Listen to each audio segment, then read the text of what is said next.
On January 30th, the United States Justice Department did something that victims' lawyers are calling the single worst privacy violation in American legal history. They released 3 million documents. And in doing so, they exposed over 40 victims by name. Some names appeared over 100 times, with home addresses visible, nude photographs published with faces showing. Or they did not care.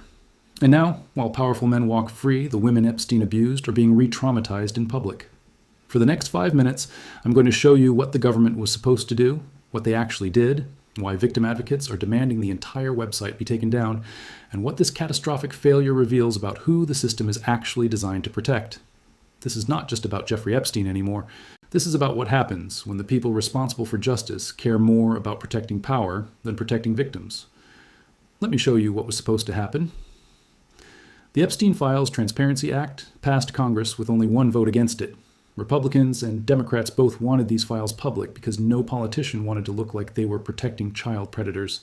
The law was clear. Give the public the evidence without re-victimizing the people Epstein abused.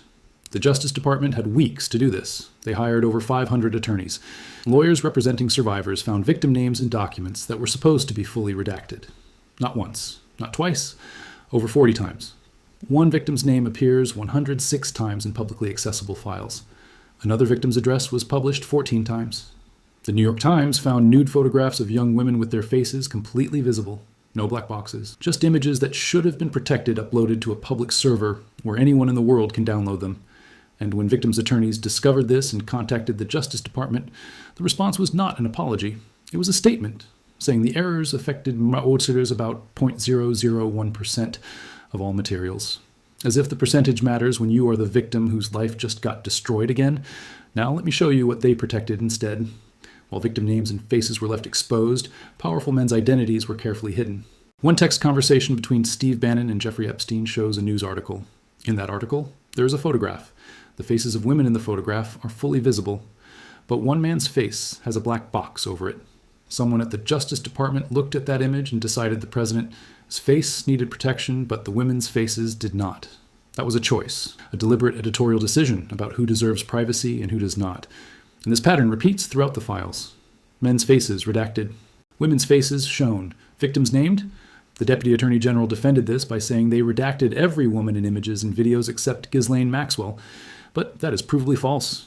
Journalists found dozens of exceptions, which means either the Justice Department is lying about their process or they do not know what they actually released. Both options are unacceptable. Here is what the files actually contain. Duplicate documents scattered randomly with different redaction levels applied to the same file. The same PowerPoint presentation appears 6 times with different information blocked out each time. This is not transparency. This is a data dump designed to overwhelm anyone trying to make sense of it. And buried in that chaos are victim interviews, FBI reports documenting abuse. Over 200 victims' attorneys filed an emergency motion demanding federal judges order the immediate takedown of the Justice Department website. They call this release the single most egregious violation of victim privacy in one day in United States history. The motion included examples, proof that the Justice Department knew victim information was being exposed and released it anyway, and the judge has not ruled yet. So the files are still online. The names are still... There are women right now whose lives have been destroyed twice. Once by Jeffrey Epstein when he abused them as teenagers, and again by their own government when it published their names, their faces, and their stories without consent.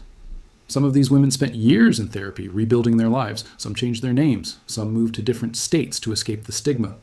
And in one day, the Justice Department undid all of that by making their identities public and permanent. And here is the worst part.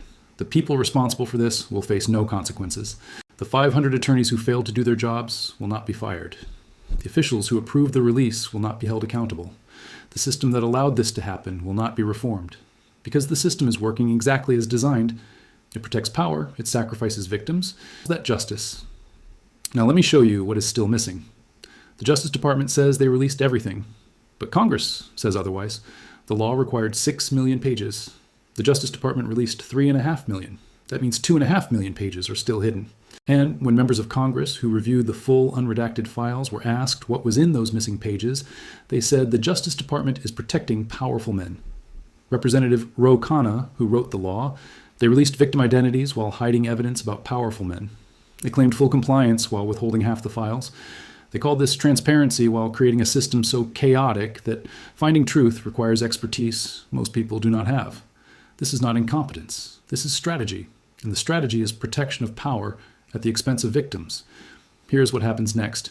Because judges move slowly, and the Justice Department will argue that removing files now would look like a cover-up.